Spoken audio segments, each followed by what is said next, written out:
50 WHNZ with your host Frank Coto, Ryan Pelky, and soon to be Doug Ford. We just heard that he is on 275 headed south to meet us right now. Here, traffic update. Doug says we are bumper to bumper and he's running late. So I hear that sometimes people have a hard time getting to 1250, whether they might be out of the service area or something like that. So we probably should tell our guests, like our listeners, how they listen. They download the iHeart app, yes, and then they can stream it live, right? That is right, and I actually find that's the best way to do it, right, Gary?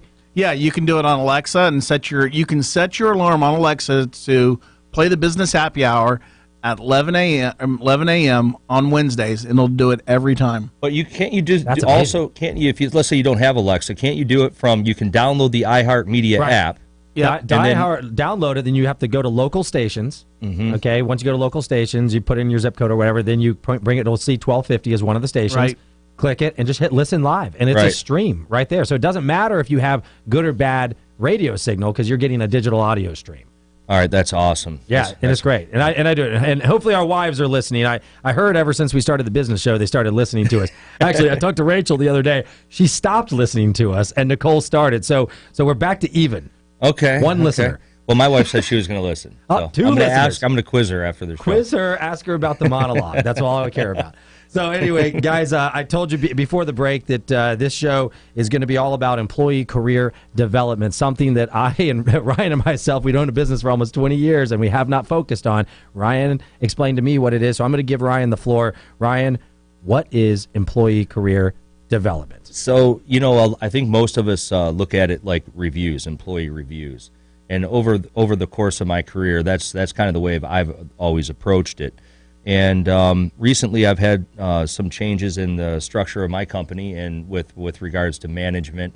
And I've had the opportunity to come in and start running the plant again on a daily basis. And when I started to do my reviews, as I was planning for the first review, it dawned on me that I need to change the name of it to Career Development Meeting.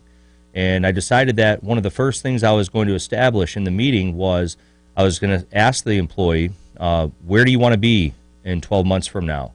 And we're going to establish that as the baseline of the meeting. And almost all of the things that we discuss from that point forward, we're going to be geared towards what they need to do as an employee and what I need to do as the employer to make sure that they help that they reach those goals. So you're setting a goal. You're setting a goal from 12 months out. Sometimes you have another career development meeting 3 to 6 months after that, the initial one, to make sure that certain benchmarks are being reached so you stay on track. So each career development meeting is going to be a little bit different than another one, and you never know. I mean, it's what I noticed after the first couple that I did, and now I've done roughly 35 of these in the last 2 months. Sometimes 2-3 a day I've done. Whoa. Yeah. So and what I noticed was after the first couple that I needed to have my assistant reach out to these employees and position this question to them in advance of the meeting. So that way they have time to consider it and think about it, because a lot of people don't know. They haven't. It's funny because a lot of guys, girls, employees, they don't think about what their actual goal is. What do they really want to do? What are they looking where? They don't necessarily know that what they're doing doesn't have to be what they're doing in 12 months from now. You know what I'm saying? Employees, they may not think that way. So by positioning the question to them in advance of the career development meeting, gets their juices flowing, and when they come into the meeting, hopefully they have an answer for you. Now, I've had a wide range of answers. I bet you have. Some are, I'm going to do the same thing now. I want to do the same thing now. Carlos, I want to do the same thing now, man. Like, okay, so some of these meetings are shorter than others, but the important part is that you develop an environment for your employees to grow. All right, some employees are very motivated people, and if you don't give them an opportunity to advance, they're going to advance someplace else. So okay, and I get that for the motivated guys, right? But let's focus for a second on the unmotivated guys. Those employees, I've decided, are probably going to stay in the same position that they're in, But what your objective is as the employer is to raise them from an A to an A plus, from a B to an A, from a C to a B, and then hopefully you don't have any D employees, but but you're going to elevate their game. That's the objective for those people that, and those aren't, that's not saying anything negative about these folks. I mean, that's just, some people don't like a lot of stress. Some people they don't want to have a lot of change. Some people like consistency and they're very content in their job. They love their job, and that's fine. We need people like that as employers. So then those guys, you're going to focus on just making them better at what they do, because I have those guys. I know exactly what you're talking about. Yep. That is I call it a specific type of breed of employee. There are some guys who they literally want you to give them a checklist, and they want to come in every day, accomplish their checklist, and go home. Right. And I'm looking at Gary shaking his head. I kind of envy that position to some degree, because as a business owner, I'm never going to have that. Gary? Yeah, I was a small business owner. I owned a powder coat shop, and we were doing almost $4 million a year in business. Wow. And I did stuff for Disney, Busch Gardens, Lowry Park, every city of Tampa, and I was running 2 crews, and it became very stressful. And it was so stressful that I got to the point where I didn't want to do it anymore, and I just wanted to come in and go home. Come in and go home. I didn't want to have to dwell with it on weekends and midnights and coming into a park and doing powder coating in the middle of a park at night. So Gary, I'm glad you brought that up, because you know how I love to tease our shows. Right. The next show, the December 26th show, we're actually going to focus on the work-life balance. Yep. And for a guy like Ryan and myself and Doug and even you, business owning experience, I feel like the work-life balance has just gone away. It's very difficult. And how the heck do we get it back? So every day I feel what Ryan's saying and Gary's saying. My wife's a real estate appraiser when she works. And I'm like, man, what a great job. They send you out, you do the inspection, you write the report, and you get paid. Boom, mic drop, end of story. That's it, okay? Yep. I'd love to have that. So when we get back from the business happy hour, Ryan and I are going to I'm going to pick his brain a little bit more. We're going to develop this idea. I'm going to ask Ryan what's the difference in an employee career development meeting and just a review.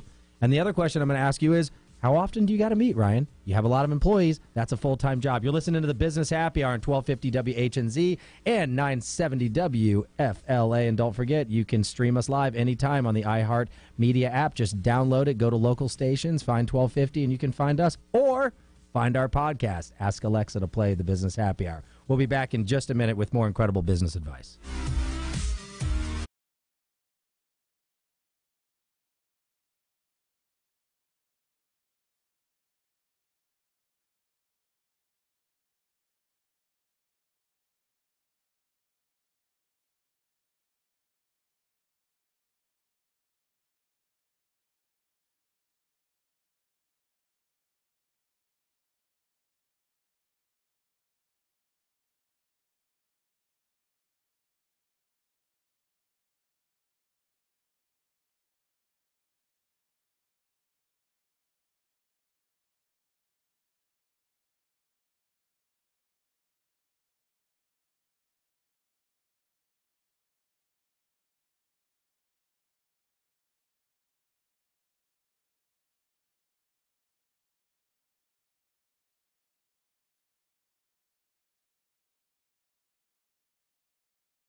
Business Happy Hour here live on WHNZ. You can also watch us on Facebook, guys. If you like looking at my face and not just hearing Ryan and I's voice, go to Facebook, go to the Business Happy Hour and start watching us live right now.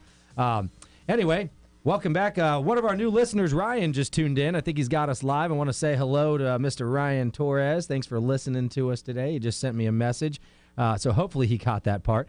But, guys, before the break, I was talking to Ryan over here, and Doug is back in the studio. Welcome back, Doug. He made it. Traffic on 275 was terrible, I heard.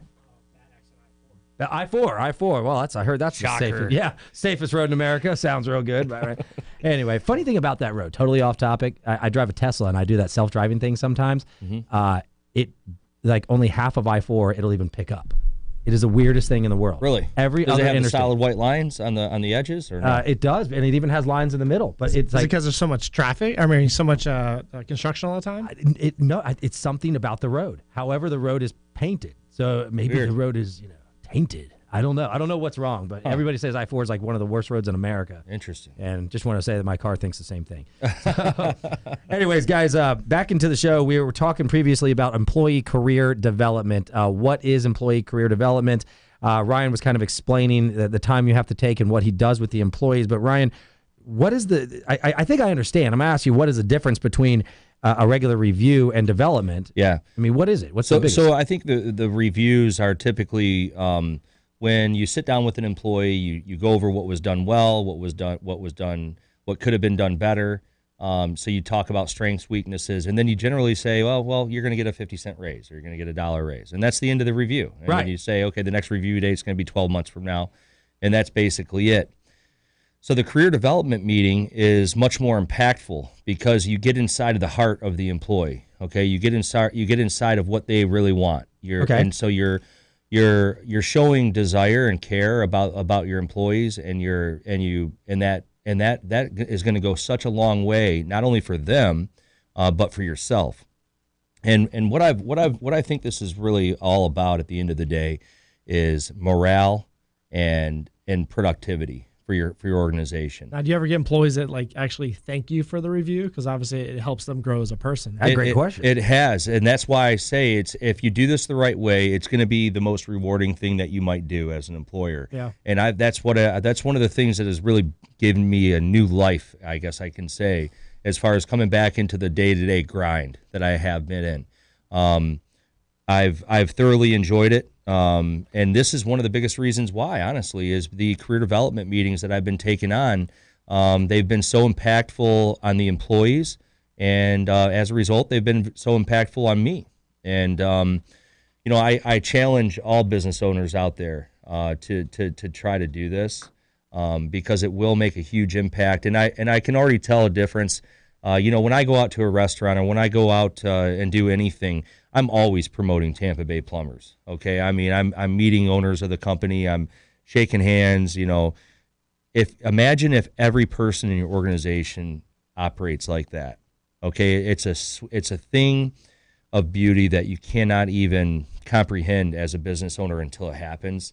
And you'll reduce your overhead by being able to eliminate advertising costs. You'll reduce your turnover. Have you ever thought about trying to do an ESOP?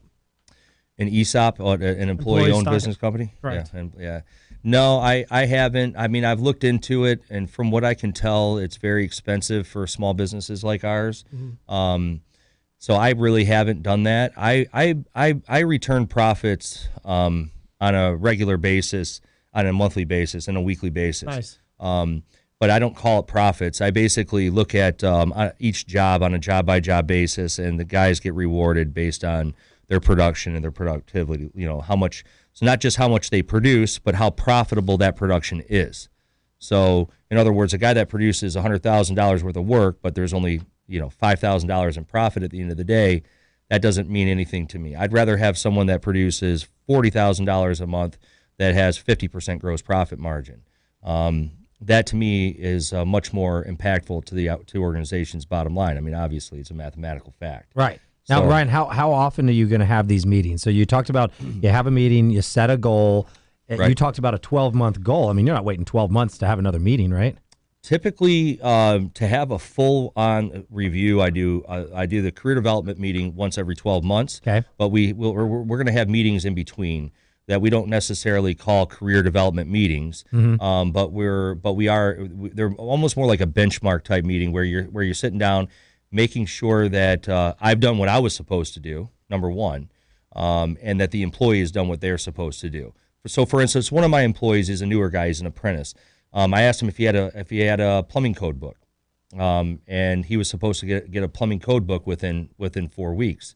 I've been asking him every week. Did you get it? Because I'm going to be asking you here. We have a meeting here in 3 weeks, Right. And so little things like that, it keeps people going. And I think that if you really take this on as almost as important as your profit and your production, you're going to notice a difference, unlike anything you could ever imagine. And I'm telling you, it's like I said, it's given me a new life. It's given me a new meaning to running my business. Now, obviously not everyone has a big business like yourself. So what do you recommend for listeners that have a smaller based company, and to get them to start doing this? Maybe less than 10 employees. Yeah. I guess I might not be the best person to ask that question to. But I mean, all I can say is that I think that the same principles would apply.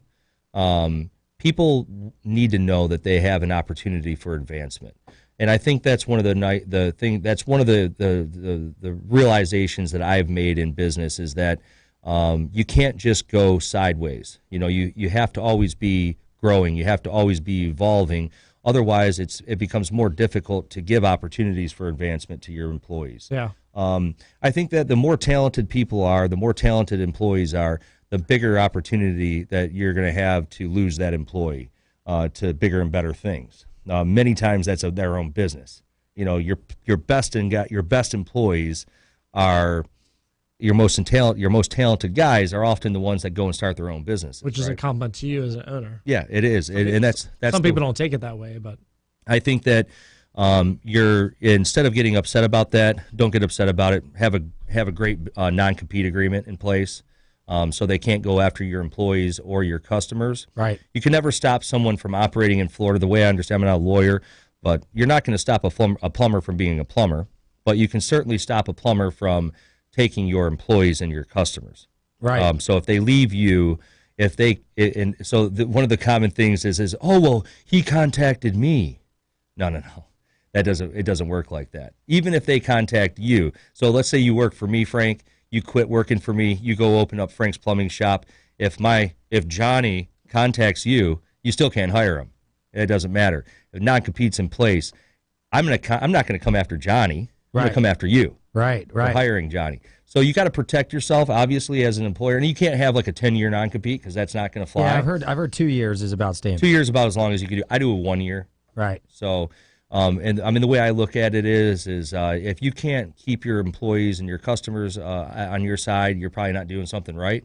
So I ran into the problem where I did have an employee that we parted ways, and I have suspicions that a lot of things, information, not personal stuff necessarily, but data on leads and things could have been taken, and it's a thin line of what you do there. You're talking about non-competes. I know exactly what you're talking about. Yeah, you're talking about non-competes. I mean, this can go into legal problems too, and people, whether you have a non-compete or not. Oh, it is. People taking information as well, and that's something you got to watch out for as a business owner as well. You have to protect your customers and your employees. You cannot stop them from practicing the trade. Yeah. You can't stop a mortgage broker from being a mortgage broker. Right. Now, what happens if you don't do it? When you first hire them, are you allowed to do a non-compete halfway through employment? That's a great time to do that is during the career development meeting, especially if there's a promotion involved. For instance, I have an employee right now. I'm teaching her everything I know. I'm teaching her to think the way I think.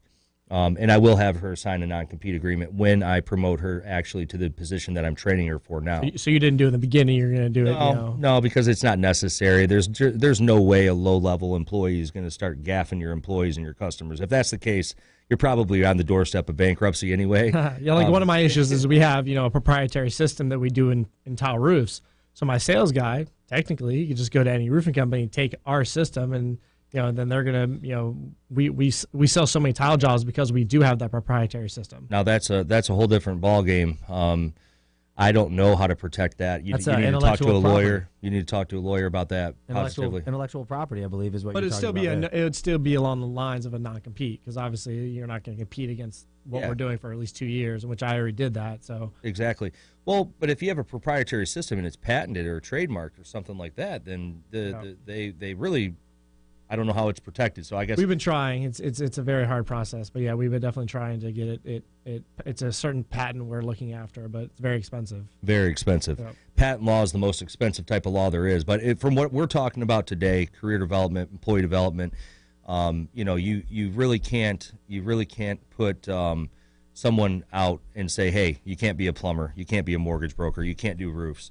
But you can positively enforce an employee agreement, provided that it only is going to cover the customers and the employees. So they can't take your clients, can't take your realtors, can't take your clients, can't take things like that. That makes sense. So my sales manager Ryan Torres is listening right now, and he's chiming in nonstop on my cell phone. So I'm going to give him a quick shout out. Ryan, you're going to be signing a non-compete later today, and at the same time, he wants employee bonus structure based on what Ryan's saying. Ryan Pelky. So we're going to do both of those today: a dollar bonus and a 20-year non-compete. So, but on the flip side, Ryan, I am going to give you a shout out, guys. Ryan's a great sales manager and a great mortgage broker. If you guys need a mortgage, reach out to Ryan at LincolnLend.com, or you can call him directly at 813-928-5984.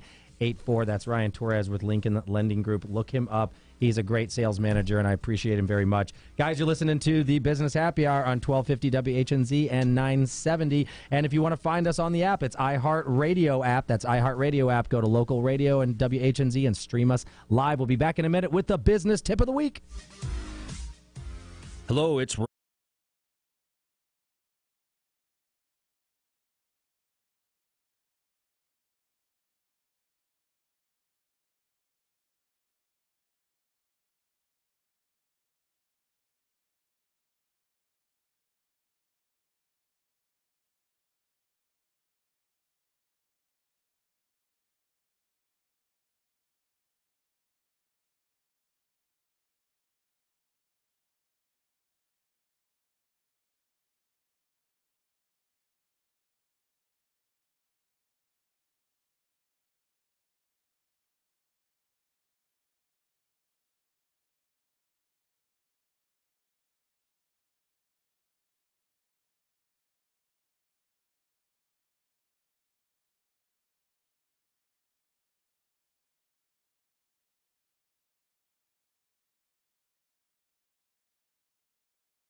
Hey guys, welcome back to the Business Happy Hour. Hope you're enjoying the show. And don't forget, if you want to be a guest, you can go to BHH at iHeart.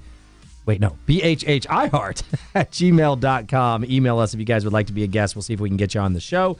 And if you want to call and be a call-in guest on the show, we'd love to hear what you have to think. We'd love to hear your business stories. And that's 877-897-TALK. Yeah, 877-897-8255. 8255 if you can't figure out those little letters on your phone. If so, don't open a business. That's the business tip of the week. If you can't dial an alphanumeric number, don't open a business.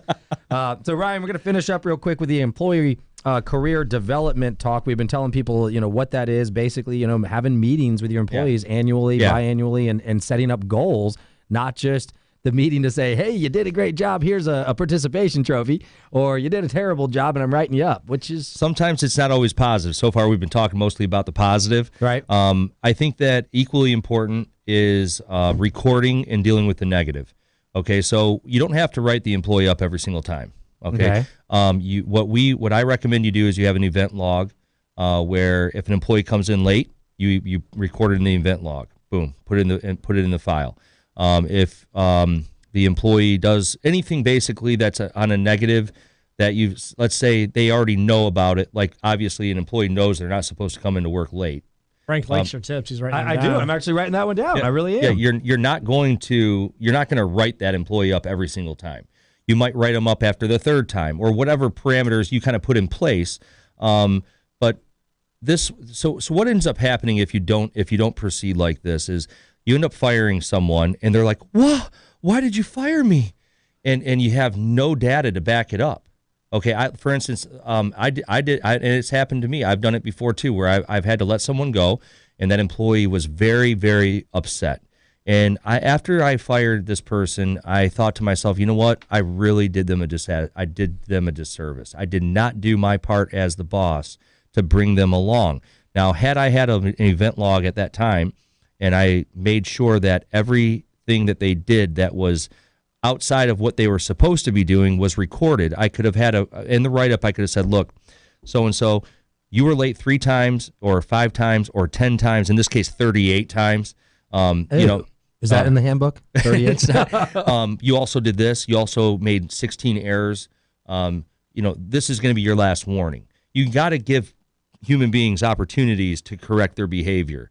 And I think that, again, this goes back to employee turnover and overhead costs. So that's the final thing I'm going to say about career development for today, unless you guys have any questions. Well, I wrote that down because what I took to heart from that is it's a lot easier to make these decisions when you have data to back yourself up. Yep. If not, it sometimes becomes like a personal thing, and she probably took it personally. Emotional. It was very emotional for her, and it was emotional for me. Now, I assume that you're saying you're not writing the employees up, but I assume you're notifying them when you're adding something to the event log or not. No. What do you think? No, don't need to. No, don't even need to. Okay. You can mention something to them. You can say, hey, you need to be here late, or you're here late. Or, hey, listen, you've been late a couple times in the last couple weeks. Yeah. Let's not do that again. Yeah, and in the event log, it's there. So when you do sit down for that write-up, you've got 5 things in the event log that you need to go over. Now, Florida is a right-to-work state, right? So doesn't that mean, you guys tell me... Oh, yeah, you can fire anyone at any time for any reason. Any reason. Yeah. Right? Yep. No matter what. It could be a consolidation of positions. It could be that you're streamlining your office process. You just employed new technology and your processing that allowed for less processors. So you're not doing this to cover your different ass. Things. This is not you're not doing that. You're doing this is career development. Right. This is just as much career development as the positive that I discussed earlier. Right. Okay. If you don't help people, if this is all part of the deal, and I think that if you employ these practices, you're going to have less turnover and less expense. Yeah, see, for us, if the roof doesn't leak, they did a great job. every time it rains, I get to see how great my employees are. Doug, who put the roof on your house now? I'm just wondering. Not you, right? No, I was like 13. I think I was 14 years old. That's not bad. That's terrible. So I'll give you an example of where it could apply for you. So I had an employee the other day. I helped him do a contract. The employee failed to follow through on the contract with the sale appropriately the way that he was trained. Yep. I put it in the event log. Nice. Great point. So, I mean, it really helps you as the employer more than anything. It does. It helps you develop their careers. That's the point of it. All right, so I'm going to bring something up. Then we're doing the business tip of the week. I think Doug was the one who's saying it, or somebody was, and I'm looking at your shirts. What do we all three have in common right now in this room? You look at our apparel. Branding. We are all branding. Mm-hmm. All three of us are wearing shirts with our logos. If you're watching our Facebook, all the time, to the point where my wife literally is like, "Do you own anything else?" And I'm like, "Well, I just had shirts made that I like to wear, and they have my logo on them." So, point being, I've had multiple people come up to me, and I'm going to have that on the show next week. Actually, I wrote down for the business tip of the week, we're going to be talking about always branding and always wearing your logo, and what does that do for you? And let's share some stories next week about that on the next show. So without further ado, the business tip of the week this week. You want me to run with it, and then, Doug, you give a story? How about that? Sure. All right, let's do it. Investing in your employees is the best investment you can make. And would you guys agree?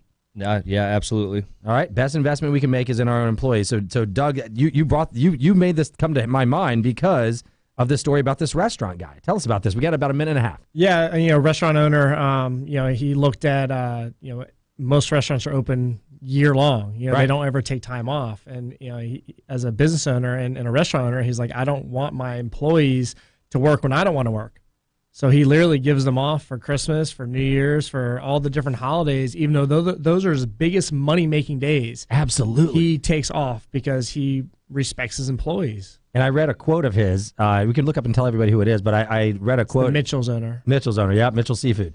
And I read a quote. It's I'm losing my mind now. It said, if I can't be successful working 357 days a year, then I should not be in business. It's a great quote. So to everyone working in Lincoln Lending, you get all the federal and bank holidays off. Just FYI, you're working like 340 weekends, bankers hours anyway. So, but no, investing in employees is important, and I love my employees. They're like a family to me. And yeah, I mean that guy loses millions of dollars just to keep his have his guys off because I think they make so much money. I think that was an interesting point. I challenge that. I think he's probably making more by giving the time off personally because you're investing in your employees and you have less turnover. Turnover is one of the most expensive things a business can go through. Especially in restaurants. Your key is your employees are an investment. Doesn't mean just hand them money and give them free stuff. For us, our employees are our hands. Right. Give them the tools. Hands need tools to work. Even chimpanzees can use tools.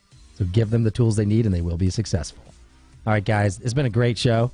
Business Happy Hour again, 970 or 1250 WHNZ. Download the iHeartRadio app, and go to local stations and find us, guys, or find us on Facebook and like us. And don't forget, if you want to be on the show, email us, bhhiheart@gmail.com. We'll see you guys the day after Christmas on Wednesday at 11 a.m. Have a great Christmas.